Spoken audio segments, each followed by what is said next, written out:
No single thing in the life of the church, though, is quite as powerful as the lighting of that first candle. It starts the new year. It starts the year of Advent. It goes into Christmas, into Epiphany, into Lent, into Pentecost. It is the beginning, if you will. It's our New Year's Day in the life of the congregation.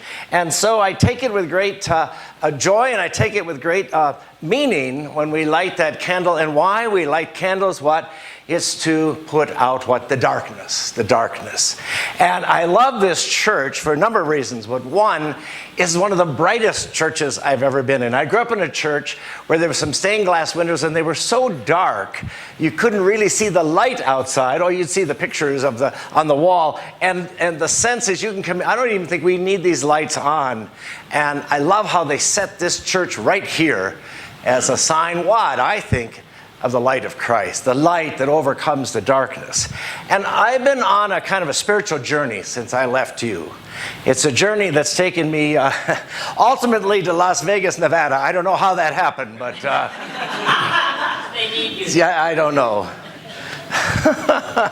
And during this time, I've been kind of deepened by the Spirit. I've been on kind of a spiritual journey. And the journey is that I'm finding things that I never thought I knew or was able to understand, and one of them is all about darkness. I thought darkness was bad. I thought darkness is something you want to avoid. Keep out in the light. Keep the candles on. But I've discovered, and partly because of you, that darkness is a very powerful, powerful motif, a powerful image that even in the darkness, get ready for this, is the light of Christ. And you taught me that, and you still teach me that. I know a number of you in this room, and I'm not telling your stories, I know a number of you in this room who have dealt with some pretty tough things. If you're not embarrassed, raise your hand if you are a cancer survivor. There you are. Look at there they are. They're all over this church. These are people who have known the darkness, right? The darkness of getting that report. I'm sorry to say, you have cancer. But I've seen it in your families. I've seen it when you've dealt with issues of breakup of marriages, breakup of families. I've seen it when you've gone through, when I was here, it was just the beginning of the downfall of this area for a while because of the job situation, the recession. And I saw the impact of that on your lives, and I saw a kind of a darkness. But I saw in you a light. You walked through it. You got into the light through that darkness. I know, very serious. Wait a minute, Tom. Laugh it up a little bit. Come on. But these are important issues because every one of you, I don't care, kids go through it. Kids go through dark periods. Not just talking about depression. I'm talking about a darkness, and you don't want to talk to anybody, and you become like a cocoon. Well, that happened to me. I know. How could that possibly happen? You're so loquacious. You're just so out front. You just know everything, Pastor Tom. Oh, how could you possibly have dark? Well, I did. This was back, I was in California, and I was going through some tough stuff.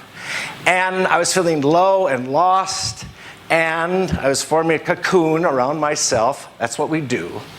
And I had an opportunity to fly back to Minnesota to see my folks. They were there. They were living then, and I was going to go on a plane, and I got on the plane, and I don't know about you, but I like to talk to people here.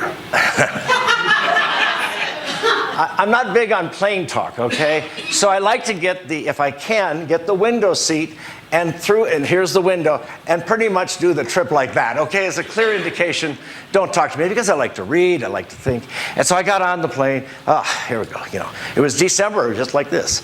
And I'm kind of like this, and there was a lady over there who was on the aisle, nobody in the middle seat, but I'm waiting, who is it gonna be? Are they gonna wanna talk, all of this? Nobody came. I said, oh, geez, thank you, Lord, thank you.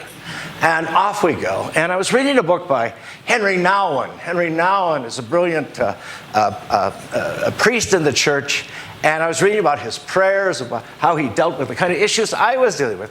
Well, about an hour into the flight, I put the book down on the middle seat, and the lady said, I hadn't said a word to her. That's quite a book, isn't it? I thought, oh, geez, no. What do you say? What do you say? I said, yes, it is. And, dear hearts, for the next 2 hours, I did nothing would spill out my life to her. Total stranger. Well, she turned out to be a retired nun, so I had a good ear there. Who placed her there, you wonder, you know? And I told her pretty much what was happening to me. And she would say things to me like, Tom, stay in the present. Stay in the present. As if to say, you're jumping ahead into things that aren't yet happening to you. Just relax and don't obsess over the past. Stay in the present. And then she would say this. She said, Tom, in the darkness, the light of Christ glows. In the darkness, it glows. Well, we find that the trip was over. I was unburdened by this experience with her. And we walk out, and we had to walk quite a ways to get out of the airport into the greeting area. And it was time to say goodbye. So I said, I'm so embarrassed. I don't know what's happened, but I never asked you, where are you going? I'm going to see my parents, and where are you going? And she said, I have no one waiting. I'm going to Rochester. Well, in Minnesota, we know what that means, right? It means Mayo Clinic. I said, are you going to the Mayo Clinic? She said, yes. And I said, what's wrong? And she said, Tom, don't worry about it. I have something very wrong with me. I'm just going for pain management to deal with the end. I said, deal with the end? I wish I could have talked to Tom. Tom, wait. Go in peace. Be a blessing to others. I'm with the Lord. And I never saw her again. There it was. It's so powerful. She had taught me in the midst of darkness about the light of Christ. And I think it was a gift. And I think it was for me an Advent gift. Well, is it possible, really, that in darkness you can find light?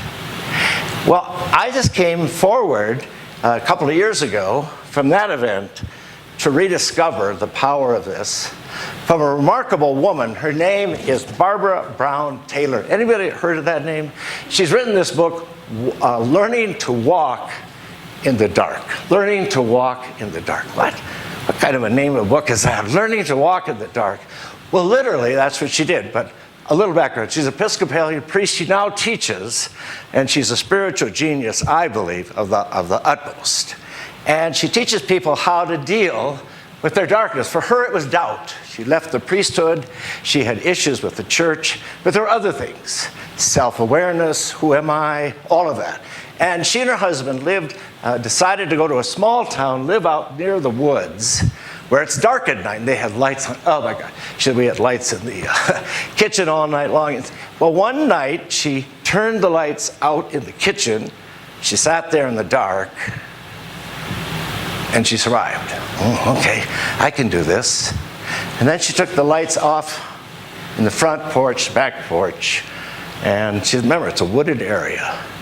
She opened the back door, and she began to literally walk into the dark, trying to remember. And she said what happened to her is she said, I began to remember where trees were, so I wouldn't hit them. I remember where holes were, although I tripped.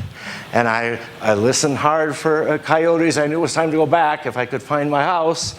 And she got further and further into the night. And she said, a strengthening happened to me. I don't know what it was, she said.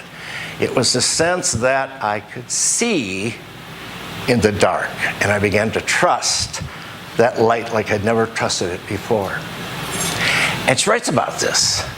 Well, she writes about two things. She said there's two kinds of spirituality. There's solar spirituality. You know what that is, the solar, the sun. And that's what we have here. Right now we're having this wonderful, we're laughing, we're enjoying each other, we're singing, all of this. The second is what she called, and listen to this because I think it's important because you know exactly what she's talking about. The second kind of spirituality is lunar spirituality. It comes from the moon. And she said, what happened to her? She says, I don't know about you. She said, I can't look at the sun. In the sun, I have to go like that. I can look at the moon, and I learn from the moon, and I learn it's different. And just like God is different to me, just like the light of Christ comes at different ways for me. And I see that moon, and it guides me. And when it's obscured, it's not the same, and yet it leaves a kind of a light nevertheless. And she called this lunar spirituality. And she teaches her students, that's the kind of deep spirituality that the church has always known, but it's covered up by the more popular solar spirituality. We need both. And she said, when you can bring those two together in your life, you begin to see the power of the first candle of Advent. And this came to me yet another way. It's a different interim. Christmas Eve, wonderful service. Oh, it's just, beautiful. And I'm greeting people, and there's one person left, and she's kind of huddled in the back. And I come over, and she's crying. I think, oh, gee, what have I done now? But anyway, well, it turns out, she said, my father's name was left off the bulletin. I gave a poinsettia. His name is not in there. And he died that last year. Oh, this is what you just never want to hear. How do you make amends for that? Left my dad's name off the bulletin. And I was just absolutely distraught. I said, I'm so sorry. Well, what happened through that is we began to talk. We began to touch each other in different ways. We began to meet at church. We would talk about prayer. We would talk about developing understanding, forgiveness, all of that. And the following year, as another long interim, the following year, I was going up and I noticed, these are chrismons, these are images of the church. And there was one that it didn't stick out. It was white like that, but it was different. It was a dove. And the closer I got to seeing what it was, there was words on it, and I couldn't figure what. And I realized she had, like origami, she had put together that bulletin that was not with her father's name, that one that caused her to weep the previous Christmas Eve. She had put together this beautiful dove, and on the bottom she said, just as we say every Sunday, Christ has died, Christ is risen, Christ will come again.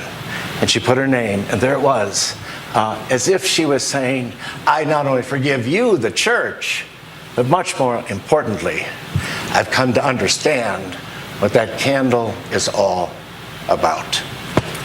Well, God bless all of you this Advent. May we know that lunar and solar spirituality as we rejoice in God's name.